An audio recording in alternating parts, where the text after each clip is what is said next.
Então a gente tem um conjunto de dados para os quais a gente precisa fazer previsão de demanda. A gente poderia querer aqui fazer previsão para 12 meses com base nesses dados que a gente tem aqui, ó. Quando eu pego esses dados e coloco eles num perfil, num gráfico de linha, eu consigo ver como que esse gráfico está, como que esses pontos estão representados ao longo do tempo. E aí eu estou vendo aqui claramente que tem um comportamento que se repete, que são essas 3 ondinhas aqui, ó, que me dizem que isso é um comportamento sazonal. Além desse comportamento sazonal, o que faz diferença de uma onda para outra é uma certa condicionante aleatória que eu tenho nos dados também, sempre vou ter. Por isso que uma onda não é perfeitamente como a outra. Mas eu estou vendo aqui um comportamento sazonal. No nosso roteiro, para fazer previsões nesse contexto, a primeira coisa que a gente tem que fazer é calcular o índice de sazonalidade. Desculpa, o intervalo de sazonalidade. E o intervalo de sazonalidade é o espaço de tempo que passa até que um ponto com comportamento análogo se repita. Ou seja, se eu pegar um ponto de máximo aqui, ó, o primeiro ponto de comportamento análogo depois desse é esse ponto aqui, é o 8º ponto. Então, entre o 8º e o 3º, eu tenho 5 pontos. E esse vai ser o meu intervalo de sazonalidade.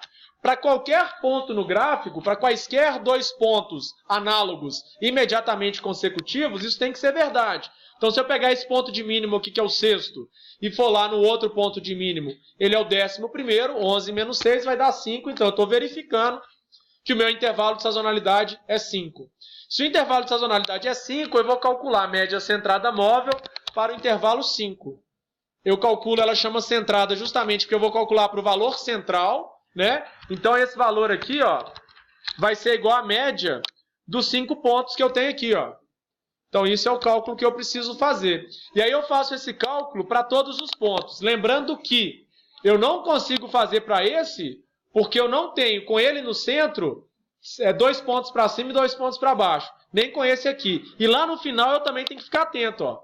Esse aqui pegou 2 pontos que eu não tinha as informações. E o de cima pegou 1, ó.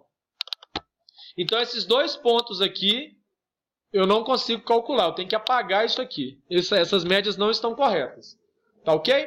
Uma vez que a gente calculou a média centrada móvel, eu vou calcular a média da média centrada móvel. Vou colocar um M a mais aqui para não ter que representar com aquela barra sobre o nome.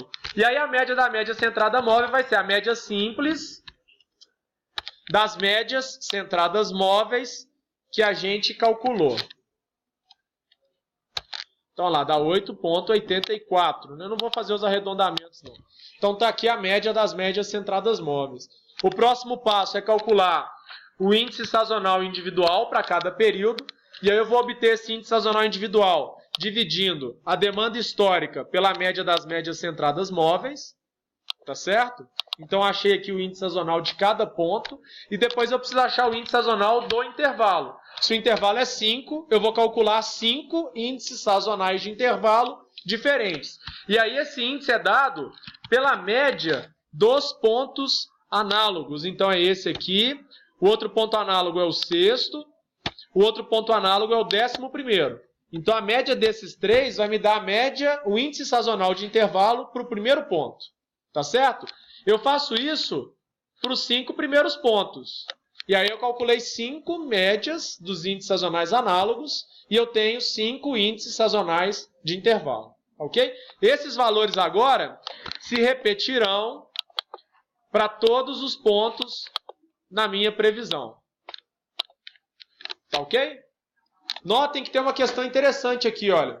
Se eu tivesse o 16º dado, ele seria análogo a qual ponto? Ao primeiro, ao 6º, ao 11º, e seria análogo ao 16º também. Concordam comigo?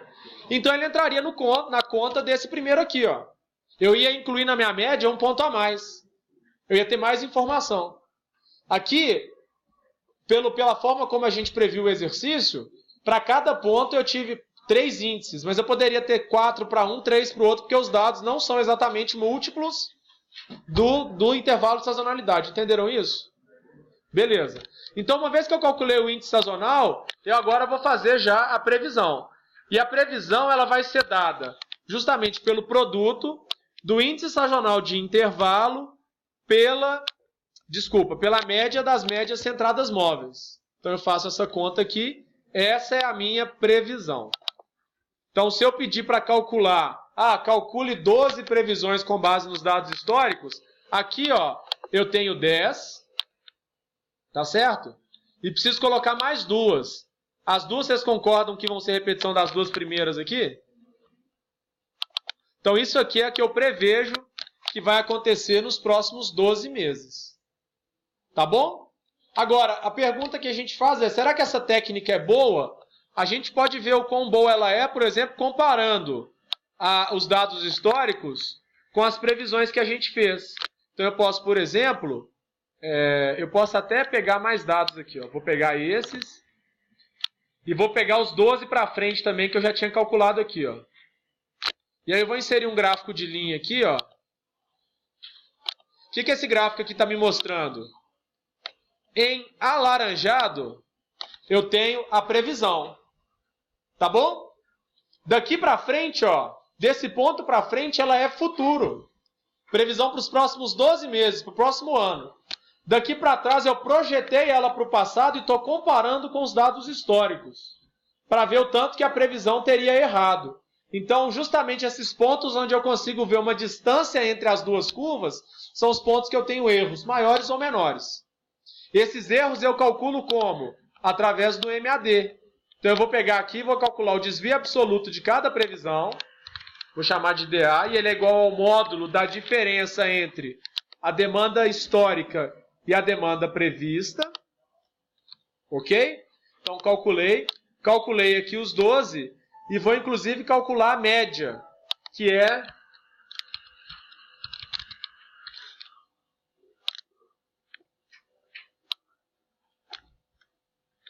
0,49. Esse aqui é o MAD.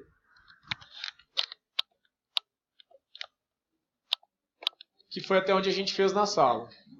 Entendeu? Então essa seria a implementação dessa técnica que a gente acabou de estudar, usando uma ferramenta computacional, aqui no caso, o Excel. Beleza?